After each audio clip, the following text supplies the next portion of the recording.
अशोकरावजी चव्हाण साहेब यांना मी विनंती करतो की त्यांनी आम्हाला मार्गदर्शन करावं. आदरणीय खासदार अशोकरावजी चव्हाण साहेब.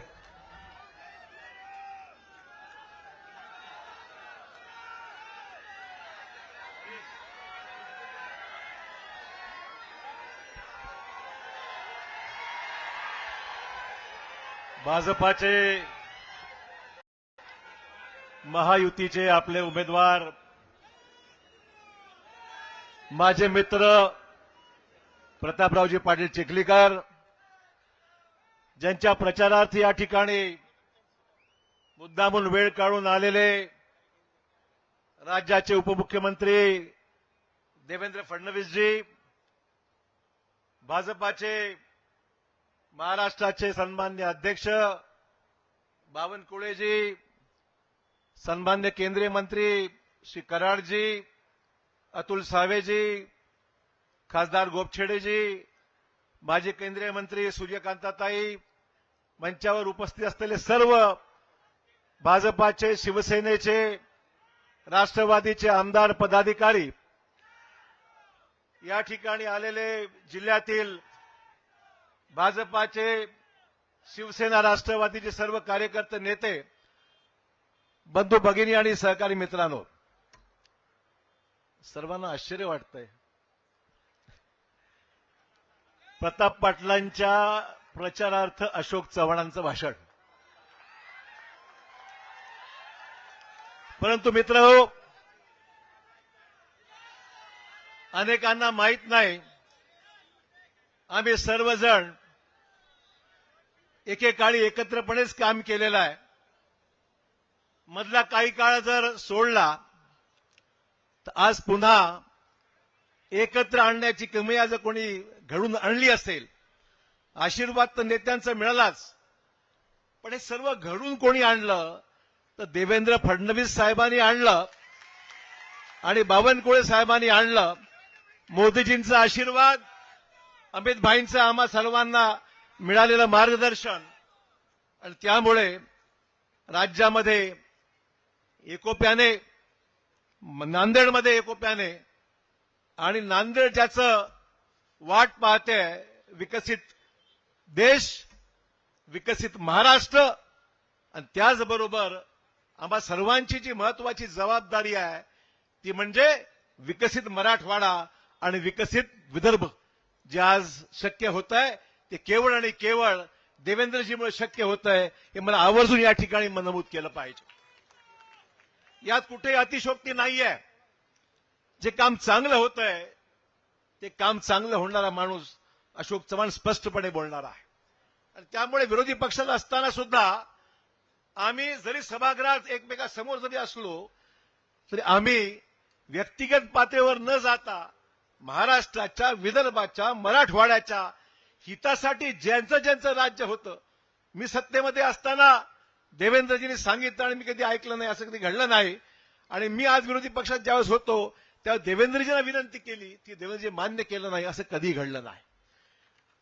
आणि त्यामुळे आज मला आनंद या गोष्टीचा आहे की ज्या विकसित मराठवाड्याची भूमिका आपण घेऊन अनेक वर्ष आज लढतोय, ते आज सहज शक्य होण्याची चिन्ह ज्यावेळेस दिसत आहेत त्यावेळेस मोदीजींचे लाखो लाखो आभार मानले पाहिजेत की ज्यांनी देशाचा सर्वंकष विचार केलेला आहे. आणि त्यामुळे आज मराठवाड्याच्या जो उणीवा होत्या, ज्या कमतरता होते, जे विकासाचे स्वप्न जे आपण पाहतात ती पूर्तता करण्याची वेळ आपल्याला पुन्हा प्राप्त झालेली आहे. आज 4 एप्रिलला आपण जल्लोषामध्ये अर्ज दाखल केला. आपण पाहिलं की हजारोच्या संख्येने त्या ठिकाणी लोक आज संपूर्ण जिल्ह्यामध्ये आले होती. भाजपमधले जुने जाणकार, काँग्रेसमधून जे आज सामील झालेले आहेत भाजपामध्ये, ती सर्व मंडळी, प्रचंड एकोप्याचं वातावरण नामांकन पत्र भरण्याकरता होतं. आणि मला सांगितलं पाहिजे 2 महिन्यानंतर म्हणजे 4 जूनला सुद्धा या जल्लोषामध्ये प्रतापरावांचा निवडणुकीचा निकाल लागलेला असेल आणि दिल्लीला प्रचंड मताधिक्याने प्रतापराव निवडून जाणार आहेत. यामध्ये हे वातावरण पाहिल्यानंतर काही कमी पडेल असं मला तरी वाटत नाही आहे. एक सकारात्मक वातावरण आहे. विरोध राहिलाच कोणाचा? संपूर्ण जिल्हा आज एकोप्याने कामाला लागलेला आहे. ठीक आहे, थोडेफार शिल्लक जिकडे तिकडे असतील त्याच्यावर मला व्यक्तिगत काही बोलायचं नाही आहे, तो विषयच आपला नाही आहे.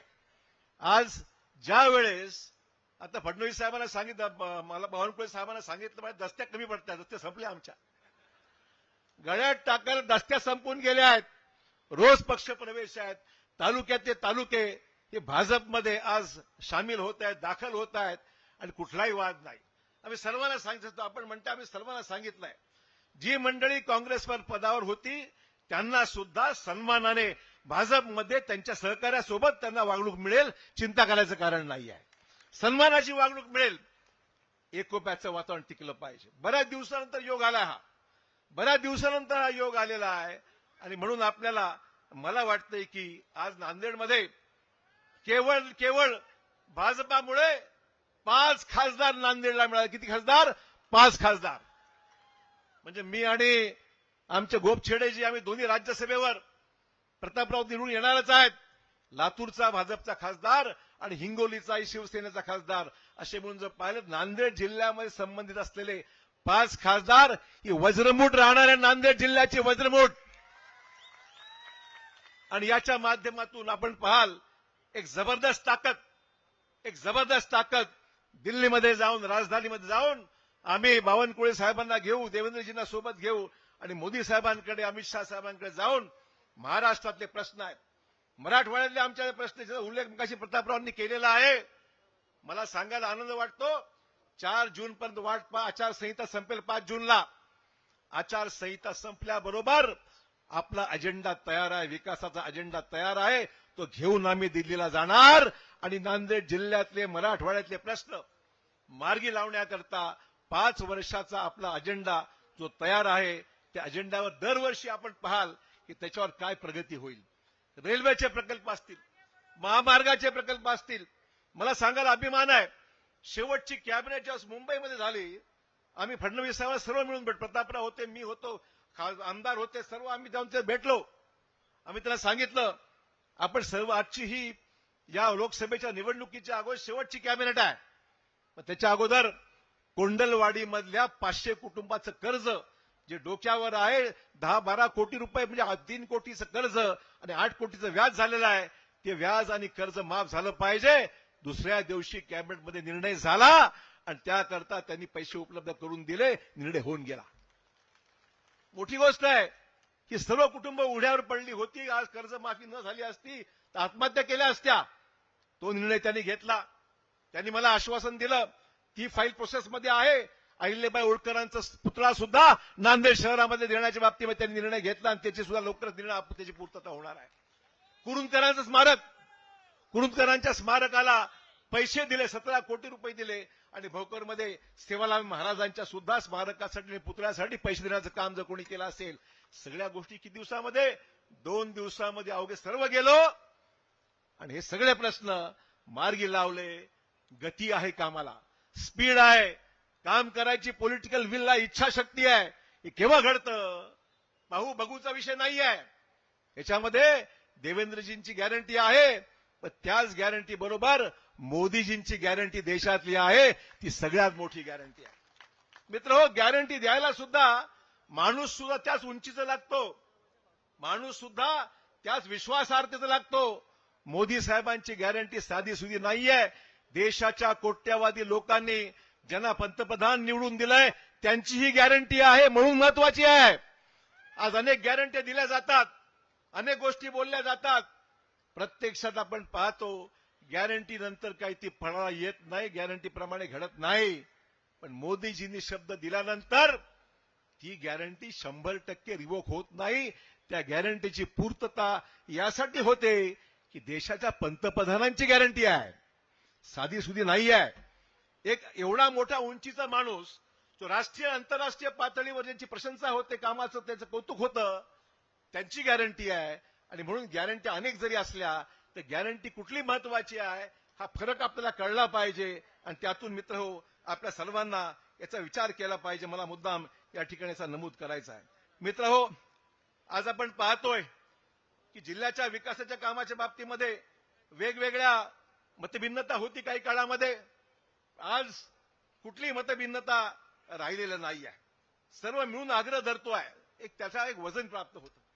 ज्यावेळेस आवाज वेगळे वेगळे निघतात त्यावेळेस कुठेतरी मतभिन्नता होते. पण ज्यावेळेस एक मुखाने एक आवाज येतो, राजकीय मतभेद नाहीत, विषय काही राहिलेला नाहीत.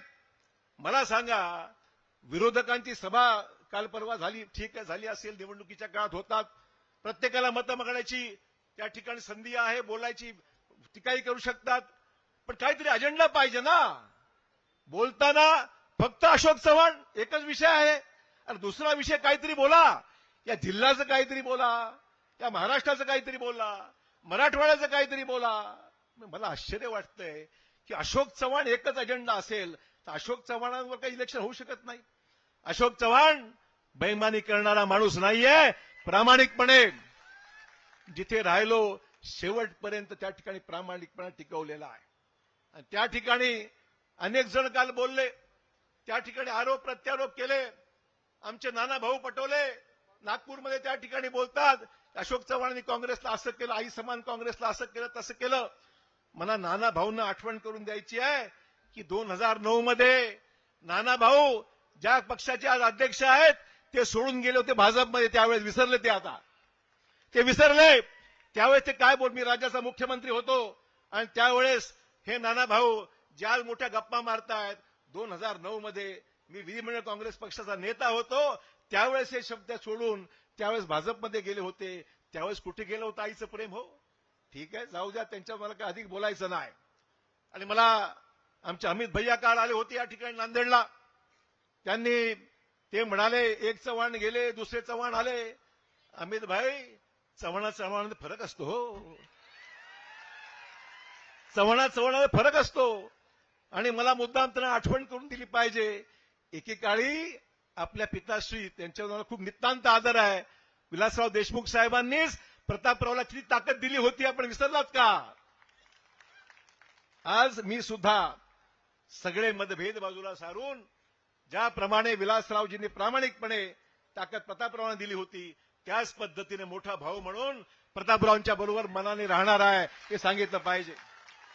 आमचं भाषण टेप होत असेल अनेक ठिकाणी, व्हिडिओ मुंबईपर्यंत पोहोचले असतील, देशात पोहोचले असतील, आणि तुमच्याकडे सुद्धा आज तुम्ही क्लिपिंग काढून ठेवला असेल.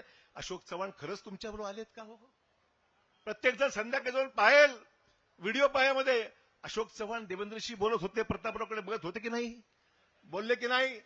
एवढंच नव्हे तर आमच्या चेहऱ्यावरची मुद्रा कशी होती ते मोठं करून पाहतील, नाही खरंच हसत होते म्हणून. प्रतापराव म्हणले मोदी है.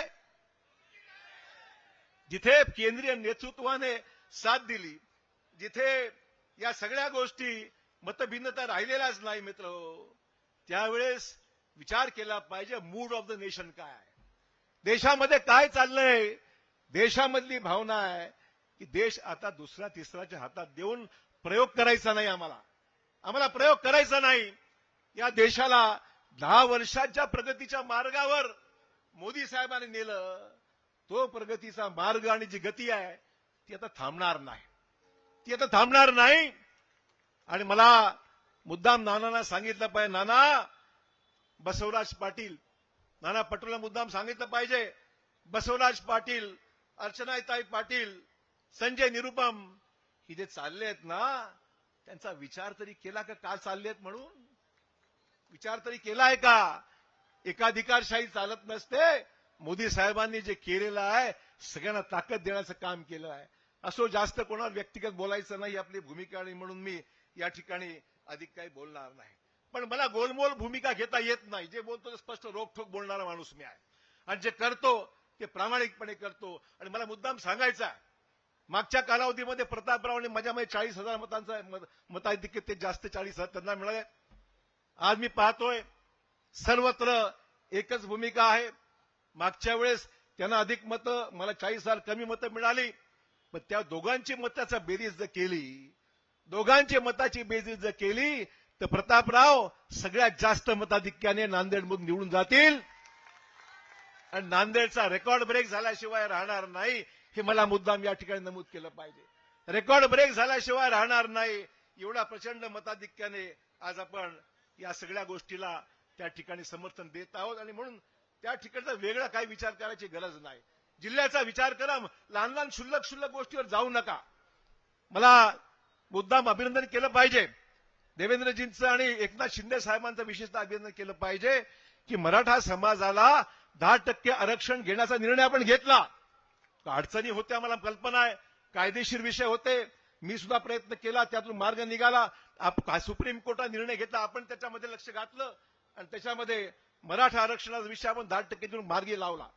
त्यानंतर आपण ज्या लोकांकडे दाखले वंशावळी वळी आहे, मागची दाखले आहेत, त्या दाखल्याच्या आधारे आपण त्यांना ओबीसीचं कुणबी सर्टिफिकेट मिळालं, त्यांना ओबीसीचं आपण दाखले दिले.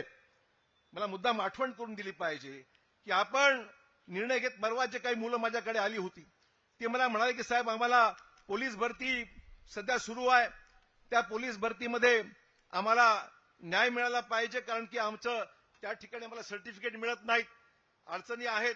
मला मुद्दाम सांगितलं पाहिजे की राधाकृष्ण विखे पाटलांना मी बोललो, मी आमच्या फडणवीस साहेबांना आठवण करून दिली की साहेब म्हटलं यांच्या बाबतीमध्ये भरती सुरू आहे आणि ती भरती होत असताना त्यांना सर्टिफिकेट मिळत नसतील आणि तारीख जवळ आलेली आहे आणि काहीतरी निर्णय घेतला पाहिजे याच्यामध्ये, तर मला सांगायला अभिमान आहे की त्यांनी ही तारीख जी आहे ती 15 एप्रिल पर्यंत वाढवून दिली. फडणवीस साहेबांनी 15 एप्रिल पर्यंत वाढवून दिली आणि ज्यांच्याकडे जात प्रमाणपत्र नसेल तर त्यांना केवळ नॉन क्रीमी लेअरचं प्रमाणपत्राच्या आधारे सुद्धा अर्ज करण्याची मुभा त्यांनी दिली. लेखी आहे, तोंडी निवडणुकीत चाललंय म्हणून विषय नाही. ज्यांना हा विषय माहिती आहे की नोकरीसाठी प्रयत्न करत आहेत, मुद्दाम मला सांगायचं आहे की जी तारीख होती ती तारीख 15 एप्रिल पर्यंत वाढवून दिली आणि नॉन क्रीमी लेअरच्या सर्टिफिकेटच्या आधारे त्यांना आता अर्ज करावा लागणार आहे.